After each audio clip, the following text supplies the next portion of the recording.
Oh man, thank you ever so much. As as Stephanie says, I'm Andy. It's good to be with you. I was in Banbury last weekend, but back here in Bicester this weekend. We're doing a series, Holy God, Holy People. And when Chris kicked the series off, he explained what the word holy means. It's kind of in the Hebrew, it's a sense of being set apart. It's also got roots in Anglo-Saxon about kind of uh, being whole and being healthy. And so it's kind of being set apart for God from impurity, and the result is something pure and healthy. We're going to be carrying on in Exodus. We've got spare Bibles. If anybody's kind of come without their phone or doesn't have a Bible, we've got a few Bibles there. Stephanie's going to grab one, I think, for herself as well as hand one out. Um, and actually, if you've got a paper Bible this week, you win. I'm just going to tell you that because I'm going to be looking at two passages a lot. Exodus 19 and 20, which is right at the beginning, kind of second book in the Bible, and also Romans chapter 12. So if you've got a paper Bible, you can like put a finger in each of those and flip between the two really easily. Everybody like me who's going to have one of these electronic things is going to be searching backwards and forwards. So uh, just giving you options. It's funny that Stephanie said, it's not just because I'm getting old. Uh, I do sometimes do, if I'm leading a meeting in a home group or something like that, I'll do worship from YouTube, play a worship song from YouTube. And because I've never paid to use YouTube, at the end of the YouTube song, I get an advert. And it's always like a bit of an insight into what YouTube thinks of you, what advert it chooses to show you. It's a bit of a risk letting it go to the advert. And the advert I've been getting consistently past few times in community and is like Tai Chi for the over 50s. It obviously realizes I'm old. But yeah, next is stairlift. But yeah, Tai Chi knows I'm old, but he also knows I'm trying to stay fit and healthy. So obviously, the thing I'm going to be most interested in is Tai Chi for the over 50s.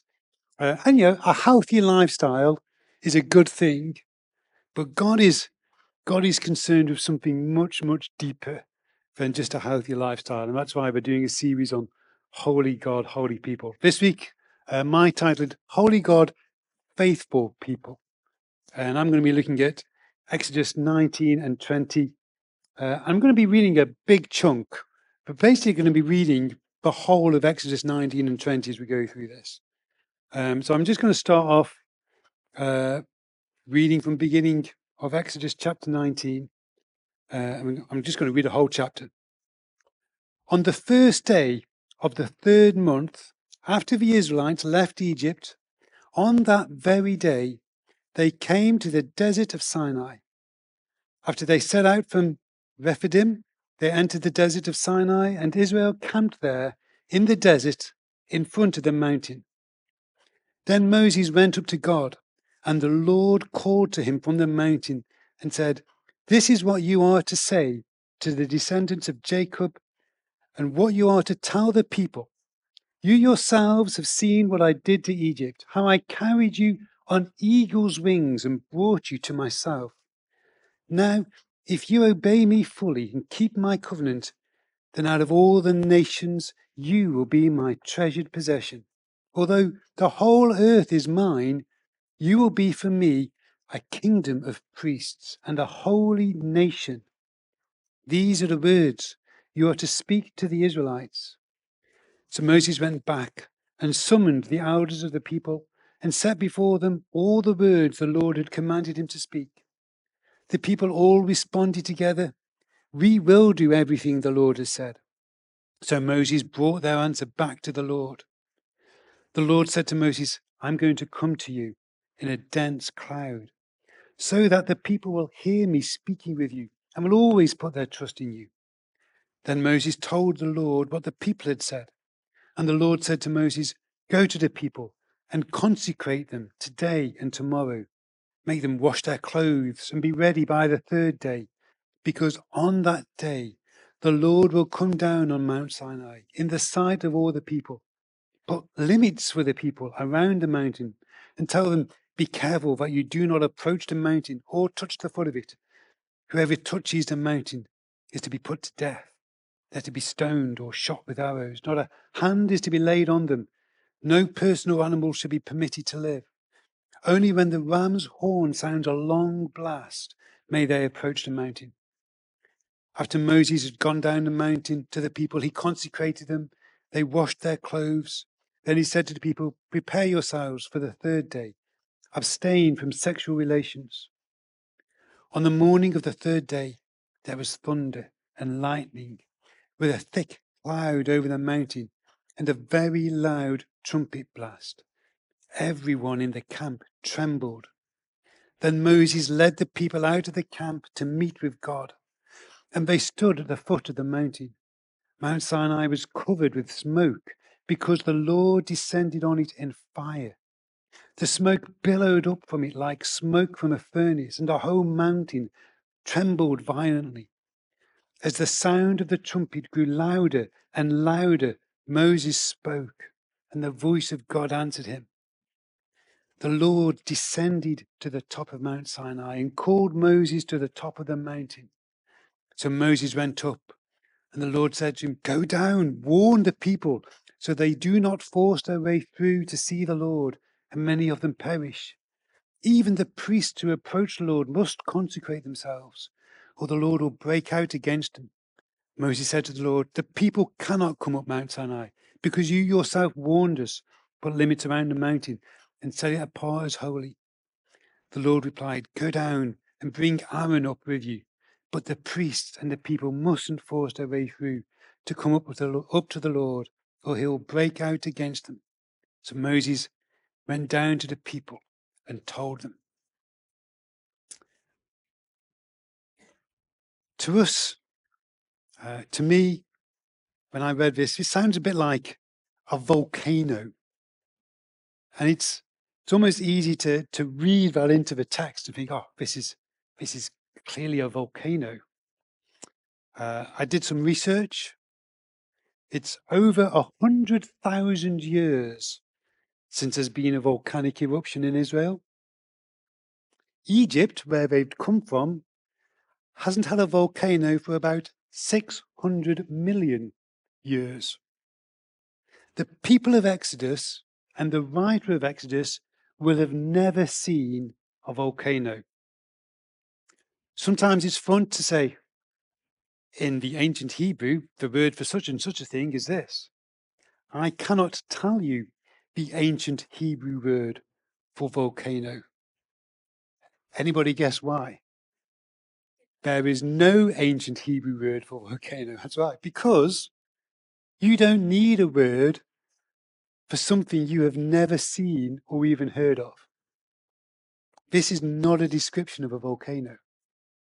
If you're thinking volcano, you're not yet thinking big enough. This is thunder and lightning and thick cloud and terrifying loud noise and shaking and fire and smoke, and from within it all the voice of God and a warning. God is here, and he is white hot, and nature itself is barely able to hold it together in his presence. Why has God chosen to come down on a burning mountain like this? Adam and Eve walked in a garden with God. Abraham talked to the angel of the Lord when God said Sarah was going to have a baby.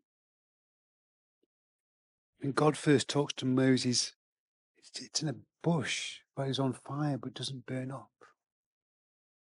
Elijah hears God in a gentle whisper.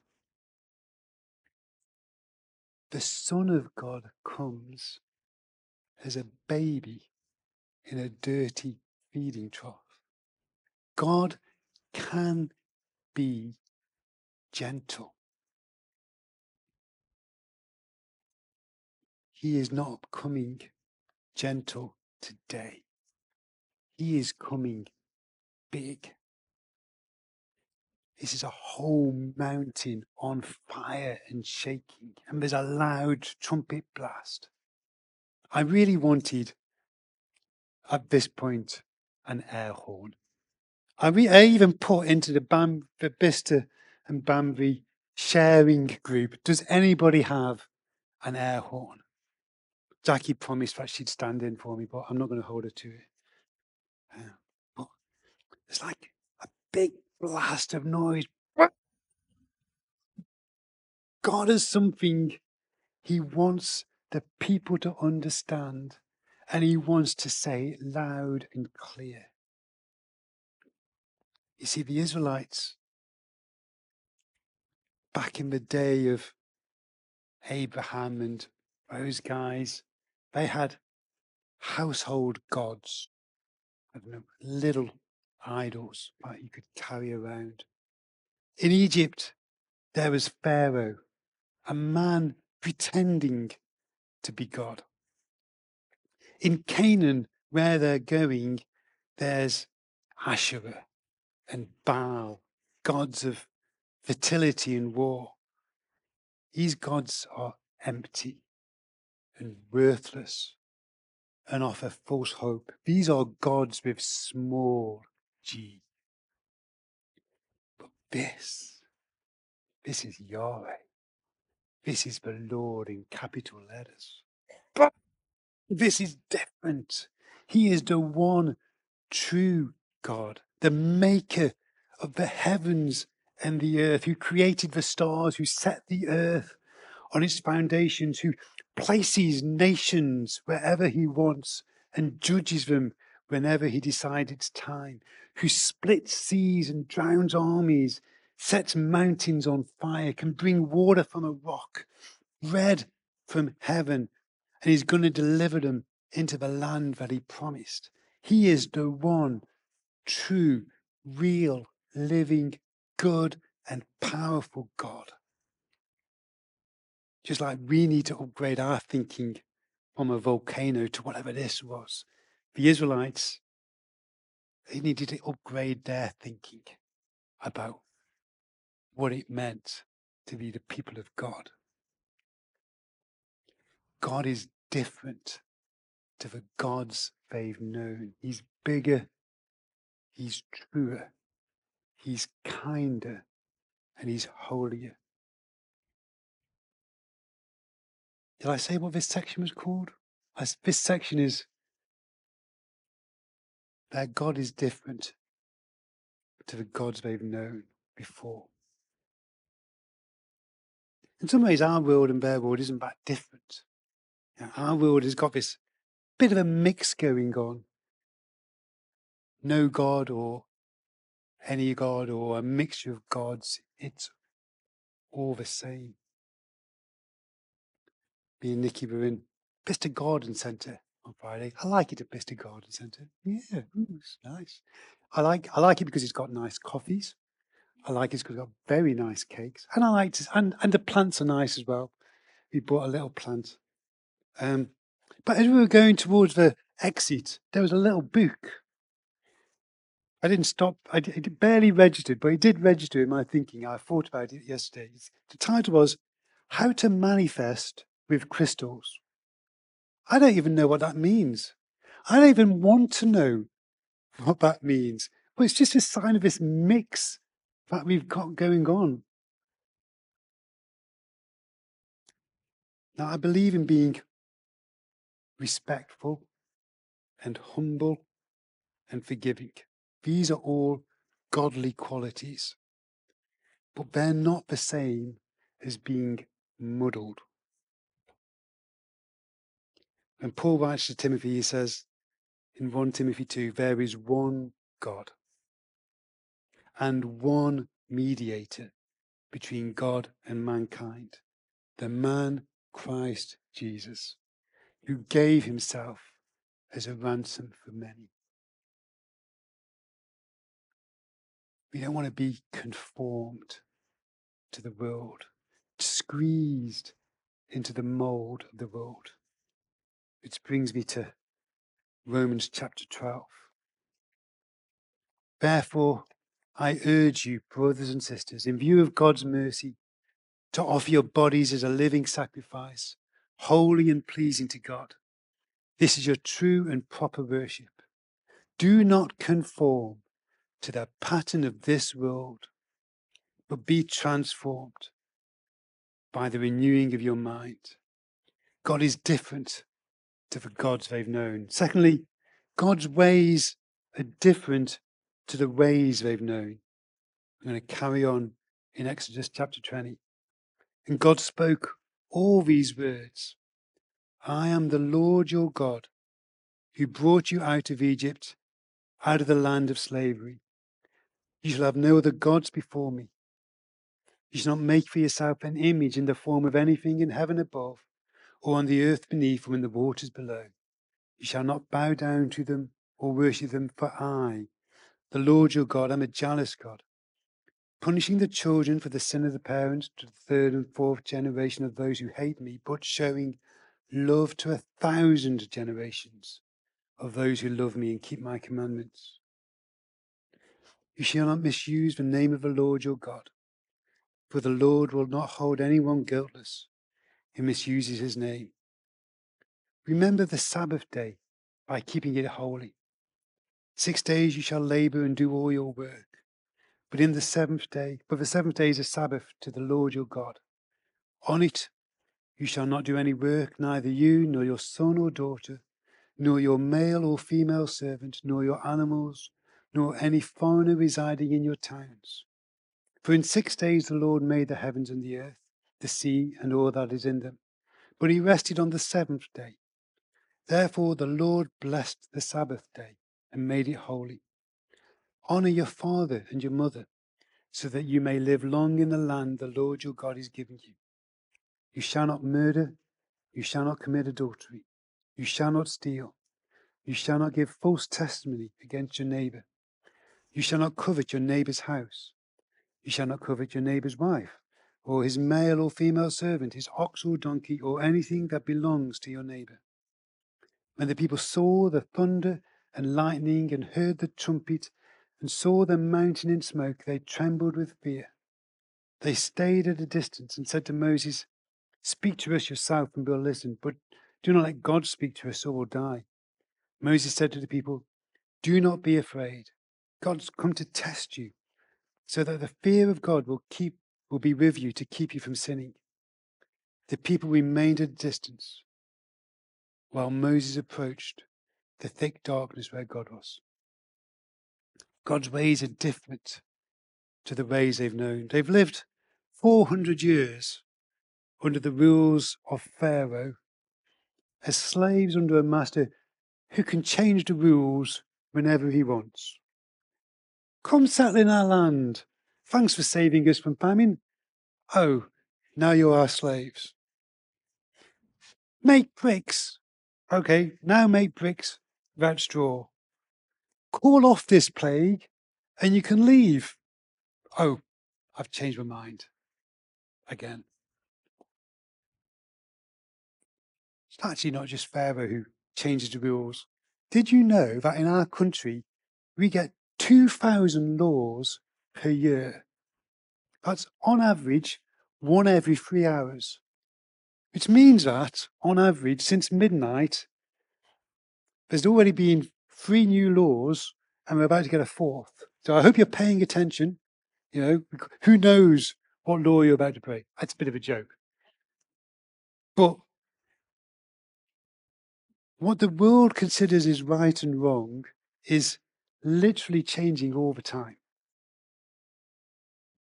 Everywhere around them, the only real rule is that might makes right. That's their experience. They're living in a world of tyrants and warlords where the strong make the rules and the weak are powerless. That's their world. That's what's going to happen to them wherever they go. And in that world, God gives them his way of doing things. God's ways are different. They're rooted in the fact that God is holy and faithful and steadfast. And so he wants his people to be holy and faithful and steadfast. God believes in justice and fairness and defending the weak. So God gives his people rules about justice and fairness and defending the weak. It's a different way of being. Sometimes when we're reading the Bible, we can even miss the bits of it which are in there about defending others. So, for example, if you hear a sermon on Sabbath, you may hear a lot about how I need rest, and therefore that should be my motivation.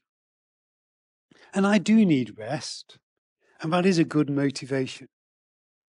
But actually, when you read Exodus 20, God isn't only concerned about me having a rest.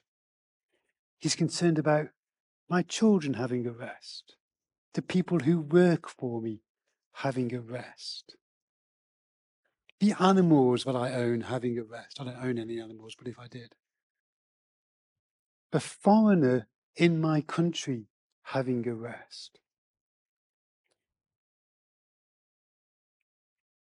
We actually try and apply this. I do my best. We get our shopping delivered. We do our best to get our shopping delivered on a Saturday, not a Sunday. If I'm ordering something from Amazon, I'll try and time the delivery so it doesn't arrive on a Sunday. I'm not saying you have to do this. I'm just saying this is how I read Exodus 20, that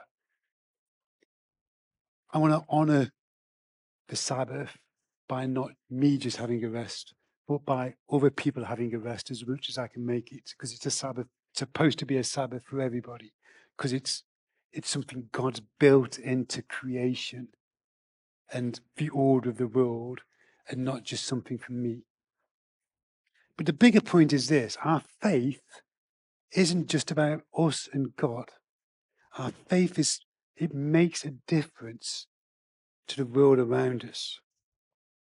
Jesus says in Matthew 22, love the Lord your God with all your heart and with all your soul and with all your mind. This is the first and greatest commandment. And the second is like it. Love your neighbor as yourself.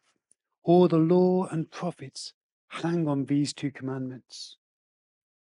This is holiness. It's not just me and God.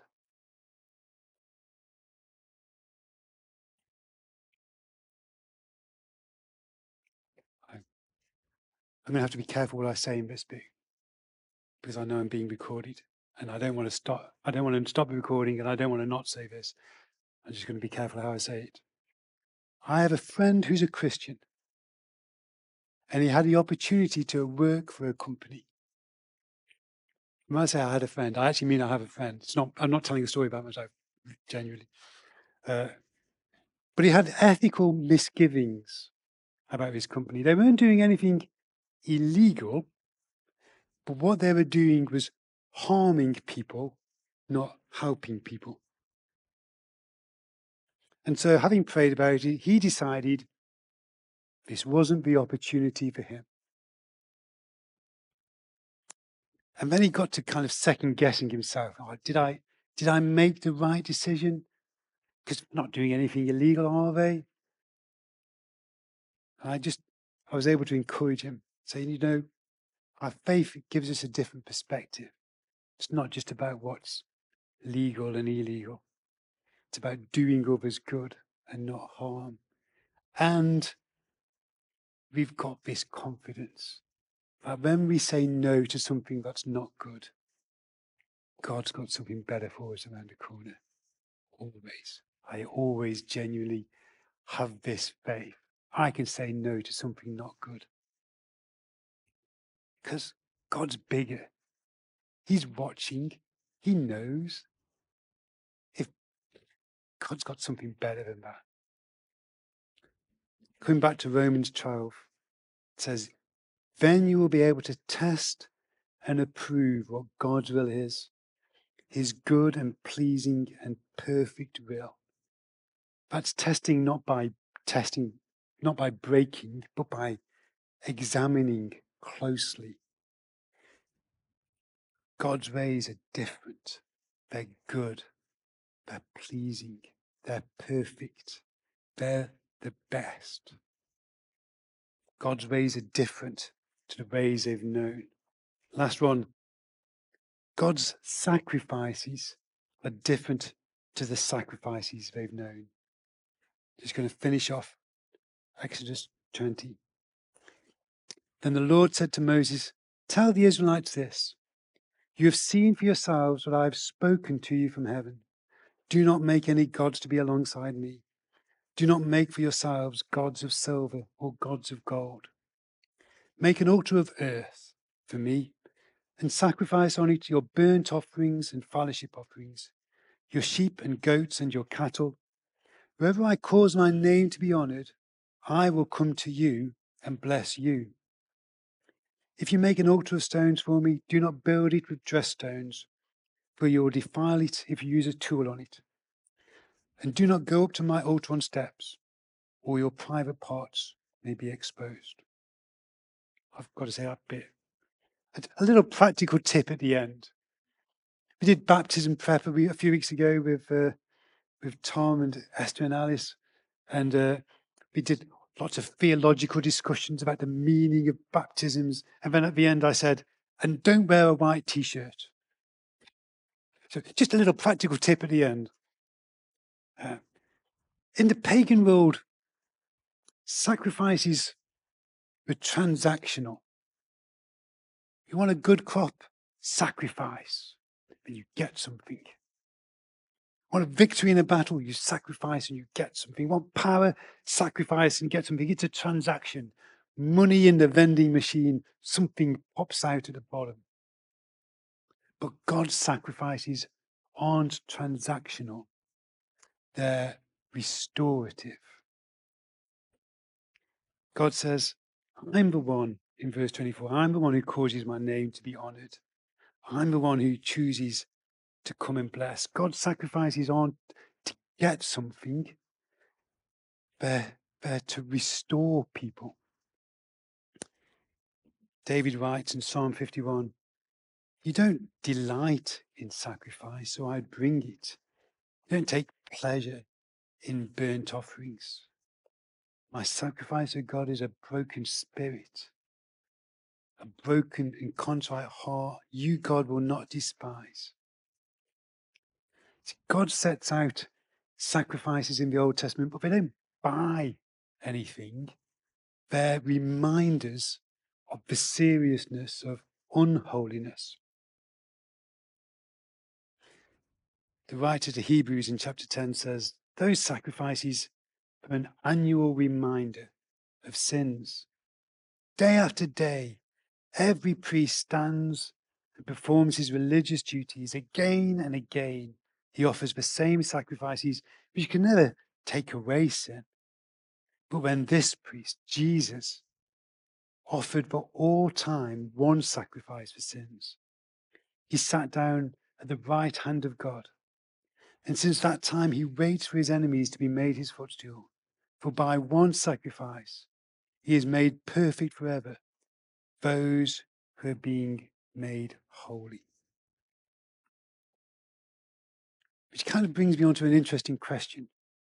If God's sacrifices aren't transactional and the restorative sacrifice has already been made by Jesus, which we celebrated earlier with red sticks and grape juice, the traditional way of celebrating. What is the place for sacrifice for us as Christians? Romans 12 says, "Therefore I urge you, brothers and sisters, in view of God's mercy, to offer your bodies as a living sacrifice, holy and pleasing to God. This is your true and proper worship." When we live for God, that's worshipful sacrifice. not as a transaction, like the pagans thought about it, to get something, not even for restoration, because Jesus has done it all, but just for love, in view of God's mercy. We love God. We're transformed by his love. We want to live for him. Our attention, our time, our money, our resources, most of all, our hearts.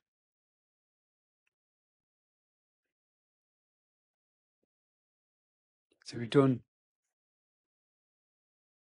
God is different to the gods they've known. God's ways are different to the ways they've known. God's sacrifices are different to the sacrifices they've known. I want to finish with one thing, one final thought, and that is, what is the key to our faithfulness? What is the key to our long-term steadfastness to God? Because life is not a sprint, it's a marathon.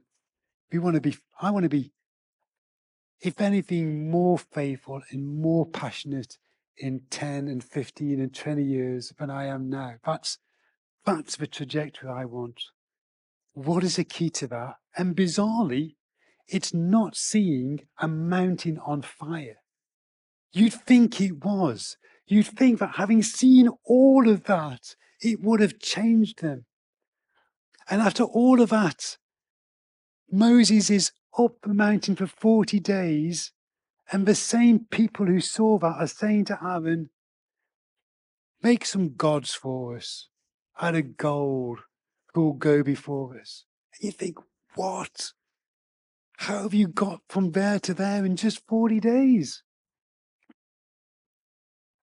The key to our faithfulness is our hearts.